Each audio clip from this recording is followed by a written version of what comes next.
Bye, bye. Saan? Saan sila? Meron ulit bago. Mamaya na. Nung boarding pass na gusto ko na. Binigay din rin sa akin. Kasi one year sa see? Diba? Ano yun? We're going na. Nakakatulog na.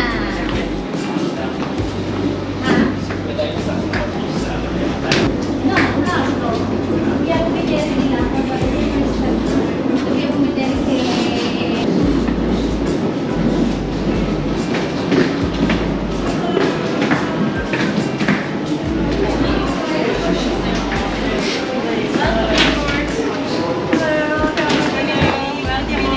Hello. Dito na kami sa loob ng airplane. Waiting for our time to shine. Ayan na.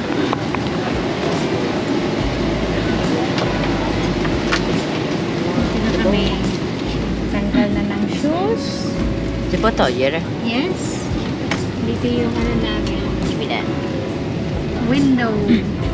Window view. Yeah. Wala sa tapat We ng have arrived early. Arrive early.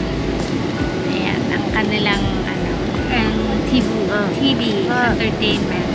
Pero ako inaantok na kaya ako ay magpe-prepare ng matulog muna dahil mamaya pa naman siguro magpapakain. Tsaka busog pa rin ako. Kumain ako ng cheeseburger sa McDonald's. Kaya mag-ano muna ako, matutulog muna ako dahil talagang kanina pa ako lasing na lasing sa antok. Gusto ko nang matulog. Ang init pa naman, hindi pa nila binubuksan yung aircon dito. Kaya sobrang ano, inaantok sa init. Nakakantok. Diba pagka mainit, lalo kong inaantok. Kaya yan. Matutulog muna ako at ano, mamaya ano lang 3 hours lang yata yung flight namin. Alis kami dito ng 8:10, dadating kami doon ng 11. Basta more than 3 hours yata.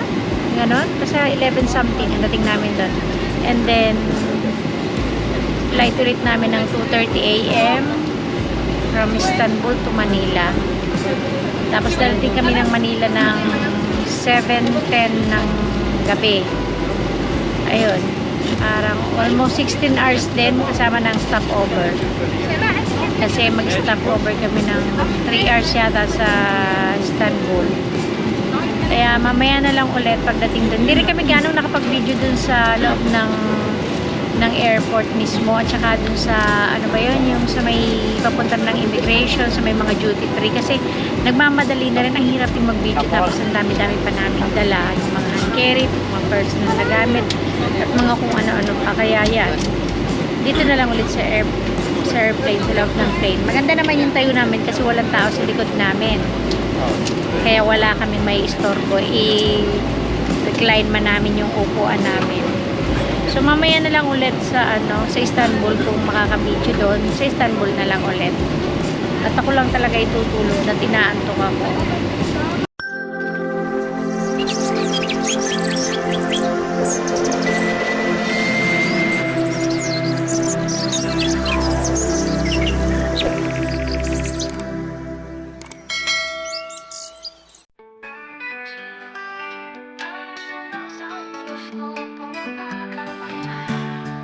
Sa tuktok ng bundok, sa gilid ng dagat, sa matakarama, ilaw walang katapat. Kuha ng kamera, bawat saya't ngiti, walang takot kahit saan tayo mapatpal.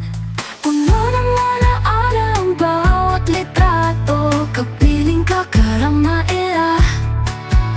Sa bawat tanawin at biyahe ko, sa jeepney, boso sa eroplano, basta't kasama ka lang, di ako magsasawa rito.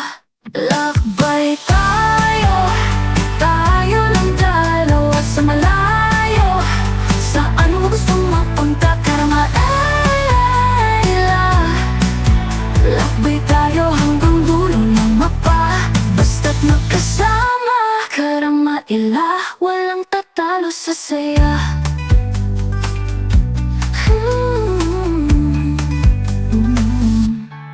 Sa bawat paglalakbay, hawak ang iyong kamay. Tila para tayong bida sa bawat larawan. Pag-vlog tayo, ipakita ang ligaya. Ang mundo'y maliit kapag ikaw ang kasama. Karamaila, kahit saan pa yan, kahit anong daan. Kaya nag-i-start na silang magbigay ng food para dinner namin. Sana makain ko kasi baka tawag dito. Baka hindi ko kinakain yung serve nila na food. Kaya ano tawag dito? Naantok ako. Sana makain ko yung food na isa-serve nila ngayon. O kung hindi ko man makain yung pinakang main dish, at least meron naman sanang kahit konti na makakain ako. Our dinner for tonight, pasta. I don't know what kind of pasta is this. Yummy. Yummy.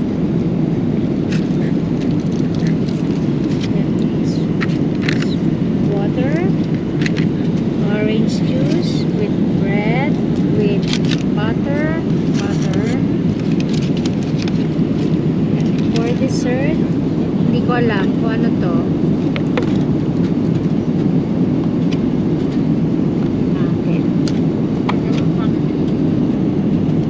Ay, hindi.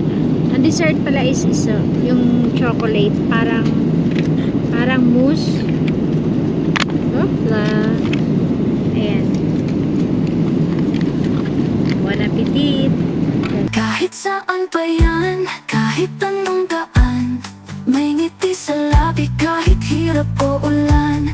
Kahit nawala tayo sa kalye o sa bayan, Karamaila, ikaw ang tahanan ko. Kahit saan magpunta, lakbay tayo. Tayo lang dalawa sa malayo. Saan mo gustong mapunta, Karamaila. Lakbay tayo hanggang dulo ng mapa. Basta't magkasama, Karamaila, walang tatalo sa saya. Saan nagkakamali, naliligaw din tayo. Pero ayos lang sa tabi mo, di ako nag-iisa. Sama-sama, lakayan nating lampasan. Karamaila ang bawat biyahe, kwento ng ating pagmamahal.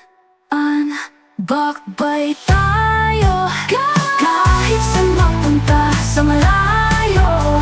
Kahit di natin alam ang daan, lakbay tayo.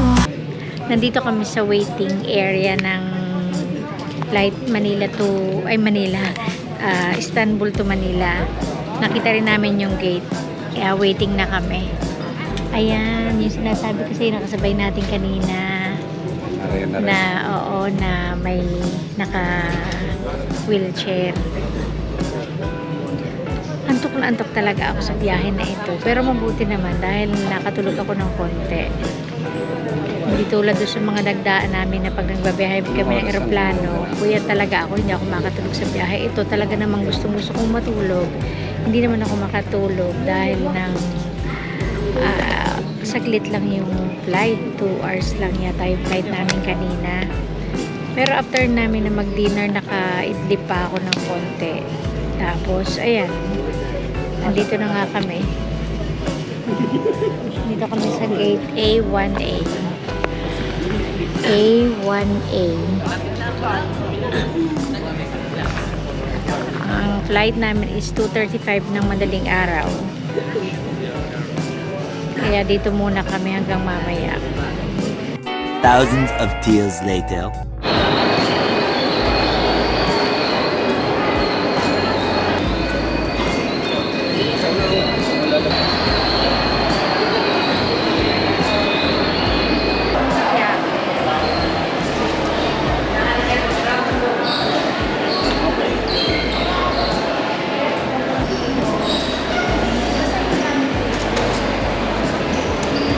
Touchdown na kami sa Philippines. Nandito kami ngayon sa airport kasi hinihintay pa namin yung sundo dahil ng may baha daw. Eh, ang hirap, matraffic sila. Kaya kumakain muna kami dito.